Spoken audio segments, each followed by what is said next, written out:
Bienvenue. Aujourd'hui, on s'attaque à un sujet, une véritable jungle administrative.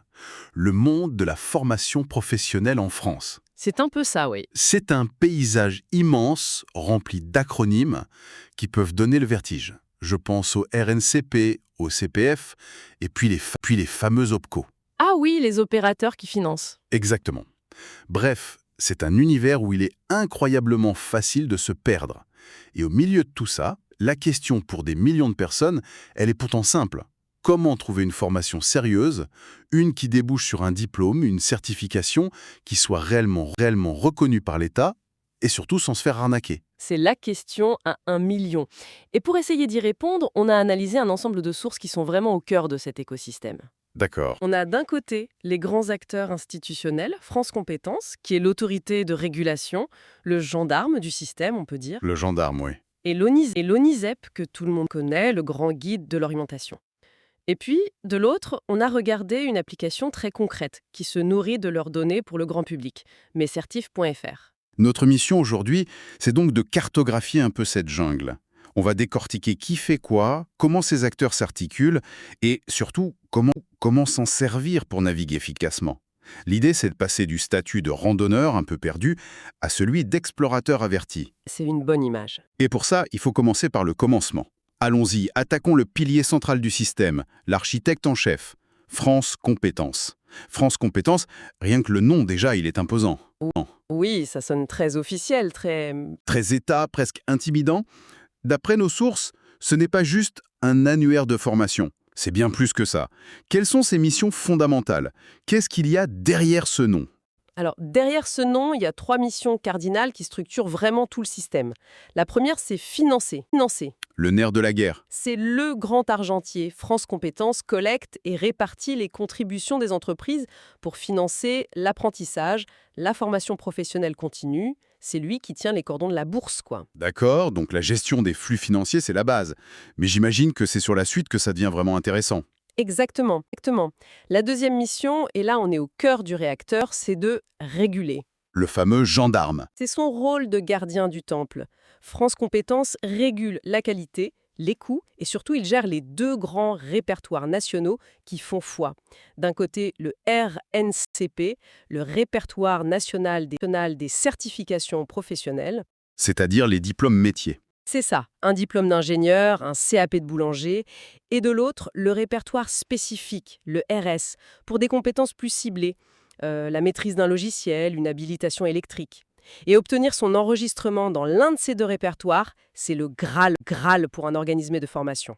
Et il y a une troisième mission, c'est bien ça? Oui, la troisième, c'est améliorer. En théorie, France Compétences doit mener des études, des évaluations pour améliorer l'efficacité de tout cet écosystème. Ils ont d'ailleurs une section grande bibliothèque sur leur site qui rassemble de nombreux travaux pour les professionnels du secteur. Attendez, là il y a quelque chose qui me frappe. Si je comprends bien, la même entité est à la fois celle qui finance, celle qui régule et celle qui est censée se critiquer pour s'améliorer. Est-ce que ce n'est pas un conflit d'intérêts potentiel, ça? Comment on peut être juge et partie, critiquer un système qu'on est chargé d'alimenter financièrement? C'est une excellente question et elle est au cœur de beaucoup de débats chez les experts. Les sources ne parlent pas directement de conflit d'intérêts, mais elles décrivent une tension. Ah oui. La mission est double. Assurer la pérennité financière du système et en même temps garantir sa qualité. Et parfois, ces 2 objectifs peuvent sembler contradictoires. Par exemple, quand il faut nettoyer le marché de formation de mauvaise qualité, mais qui sont très rentables. L'équilibre est délicat. C'est fascinant. Donc on a cette autorité centrale, cette source de vérité. Mais quand on va sur leur site, on voit qu'ils s'adressent à tout le monde. Professionnels, employeurs, salariés. Pourtant, dans la pratique, C'est une autre histoire. c'est une forteresse pour initier. Les procédures d'enregistrement, les données comptables, si on est un particulier, on se sent un peu perdu, quoi. C'est tout à fait ça. Sa fonction, elle est structurelle. C'est une tour de contrôle pour les pros. C'est là que les décisions sont publiées, c'est la donnée brute, officielle, indispensable. Mais ce n'est pas du tout conçu comme un Google de la formation. Chercher une info précise, c'est possible, mais ce n'est ni intuitif ni simple pour le commun des mortels. D'accord. Donc, France Compétences, c'est la source de la loi, mais pas un guide pratique. Et j'imagine que c'est là qu'intervient un acteur que tout le monde connaît depuis l'école, l'ONISEP. Exactement. Il est là pour rendre les choses plus digestes. Oui, mais sur un autre terrain. Si France Compétences, c'est le régulateur, l'ONICEP, c'est l'explorateur. Sa mission, comme le disent nos sources, c'est l'information pour l'orientation. D'accord. La cible principale, ce sont les jeunes, les élèves, les étudiants, leurs familles. On est dans la phase de découverte, de rêve. On y trouve les fameux guides «Que faire après la troisième» ou des quiz «Quel métier pour moi?». C'est donc l'étape d'avant. On n'est pas dans le comment je me certifie, mais plutôt dans le qu'est-ce que j'ai envie de devenir. Voilà, On explore des fiches métiers, on se renseigne sur les filières, l'ONICEP, il aide à construire un projet, il allume une étincelle. France Compétences, lui, valide les chemins balisés pour transformer cette étincelle en réalité. la distinction est fondamentale. L'ONICEP, c'est le catalogue des possibles, le grand guide d'exploration. Ce n'est pas l'annuaire des certifications reconnues par l'État. On y trouve des infos sur le métier de data scientist, mais pas la liste officielle des écoles habilitées à délivrer le titre RNCP de data scientist. Alors, si on résume, où en est notre explorateur? Disons que je veux me reconvertir en développeur web. Je dois d'abord aller sur l'ONICEP pour comprendre le métier. Mhm. Ensuite, je dois me rendre sur le site très technique de France Compétences pour essayer de trouver les certifications RNCP qui correspondent, sans être sûr de bien chercher. Et une fois que j'ai un nom de certification, je dois encore trouver un organisme qui la propose, en espérant qu'il soit bien habilité. C'est un véritable parcours du combattant. C'est ça.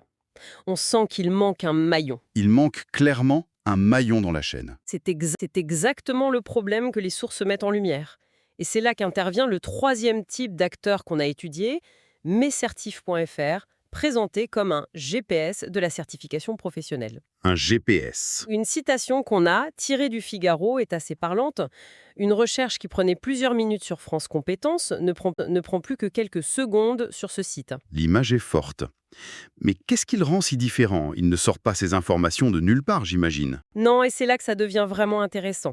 Ce site, c'est un exemple parfait de ce qu'on appelle la réutilisation intelligente des données publiques, l'open data. D'accord. Il ne crée pas d'informations. Sa force, c'est d'agréger, de croiser et de simplifier les données de 5 sources officielles différentes. Attendez, 5 sources différentes, ça me paraît incroyablement complexe à harmoniser. Comment un site peut croiser tout ça sans que ce soit un immense bazar? C'est quoi ces sources? C'est un défi technique, c'est certain. Alors, la base, ce sont évidemment les 2 répertoires de France Compétences, le RNCP et le RS. C'est le socle. La légitimité. Exactement. Mais par-dessus, le site ajoute l'offre de formation de Mon compte formation, pour avoir une idée des financements possibles. Il intègre aussi les données métiers de l'ONISEP pour lier une certification à un métier concret. Ah d'accord, il fait le pont. Il fait le pont. Et enfin, il croise ça avec 2 autres bases, la liste publique des organismes de formation du ministère du Travail et le répertoire des métiers ROM de Pôle emploi. C'est ce maillage de 5 sources qui crée une information enrichie et surtout fiable. D'accord, l'architecture de données est impressionnante. Mais revenons à notre explorateur qui veut devenir développeur web. Concrètement, pour lui, c'est quoi les avantages? Qu'est-ce que ça change? Ça change tout, parce que ça lui apporte des garanties qu'il ne pouvait pas avoir facilement avant. Les sources mettent en avant plusieurs fonctionnalités clés. La première, c'est la garantie de validité. C'est-à-dire? Les données sont mises à jour quotidiennement depuis les sources officielles. Ça signifie que quand on consulte une certification, on est certain qu'elle est bien active au jour J. C'est une protection énorme contre les formations obsolètes ou celles qui ont perdu leur agrément. C'est un point crucial, ça. On entend tellement d'histoires de gens qui se lancent dans des formations longues, coûteuses, et qui apprennent à la fin que leur diplôme ne vaut plus rien. Absolument. Et au-delà de la validité, il y a la deuxième garantie. Et c'est peut-être la plus puissante, surtout avec les fraudes massives au CPF. Ah oui, ouais. C'est la liste des prestataires habilités. Pour chaque certification, le site n'affiche que les organismes qui ont reçu l'autorisation officielle de France Compétences pour préparer et présenter des candidats à l'examen. D'accord. Une source le dit très crûment. Un organisme qui prétend préparer à une certification mais qui n'apparaît pas sur cette liste vend une formation mensongère. C'est un véritable filet de sécurité. Ça veut dire qu'on ne peut plus tomber sur une école qui vend une préparation qui ne mène en fait à aucun diplôme officiel. C'est ça. C'est le cœur de beaucoup d'arnaques. C'est exactement ça. Il y a une différence entre se préparer à un examen et être un centre d'examen agréé. Cet outil rend cette distinction transparente. C'est un filtre. Si l'organisme n'est pas sur la liste, il n'est pas habilité, point. Et puis, il y a aussi des aspects pratiques. On trouve les tarifs CPF moyens, une géolocalisation pour trouver un organisme près de chez soi. Alors, pour qu'on visualise bien, une des sources propose une analogie que je trouve excellente. Elle compare France Compétences au cadastre et Messertifs à un GPS. C'est une image qui résume parfaitement la situation. Si on file l'analogie, France Compétences, c'est le cadastre. Le plan officiel, la source légale. La donnée brute incontestable. Indispensable pour un notaire, mais totalement illisible pour un particulier qui veut juste savoir comment aller de chez lui au nouveau restaurant à la mode. Et dans cette analogie, l'ONICEP, ce serait quoi alors? Le NICEP, ce serait un guide de voyage, un Lonely Planet. Il décrit les grandes régions, les villes, les points d'intérêt. Il donne envie, il aide à choisir sa destination globale. Tiens, la région de la tech me plaît bien. Mais il ne donne pas l'itinéraire rue par rue. Voilà. Il ne donne pas l'itinéraire détaillé. Et donc, Messertif arrive et joue le rôle du Waze, du Google Maps. Exactement. Messertif, c'est le GPS. Il prend la carte officielle et complexe du cadastre, donc les données de France Compétences, et il y ajoute des informations dynamiques. Le trafic en temps réel, Cette sens, ce seraient les mises à jour quotidiennes de la validité. c'est ça. Et les points d'intérêt vérifiés, les restaurants ouverts, ce sont les organismes de formation habilités. Au final, le GPS guide l'utilisateur directement à l'adresse voulue, par le chemin le plus sûr, en lui évitant les impasses et les routes barrées. Et ce qui est important de noter, comme le soulignent les sources, c'est que ce GPF ne vend pas de voiture. Le site ne vend aucune formation lui-même. Non, il agit en tiers de confiance. Il oriente vers les offres certifiantes, un peu comme un commissaire-priseur qui garantit l'authenticité des lots avant la vente. C'est un point essentiel de son modèle. Il sécurise et simplifie le parcours de l'usager sans être jugé partie dans la transaction finale. Il fournit l'info vérifiée et la relation se fait ensuite directement entre l'usager et l'organisme. Au final, ce qu'on retient de cette analyse, c'est que cet écosystème est bien plus lisible quand on comprend qu'il fonctionne à plusieurs niveaux. On ne peut pas demander à la source réglementaire d'être aussi un outil grand public, hyper intuitif. Chaque acteur a son rôle. La régulation, l'orientation et enfin l'agrégation et la simplification. C'est ça. C'est un exemple parfait de la valeur de l'open data.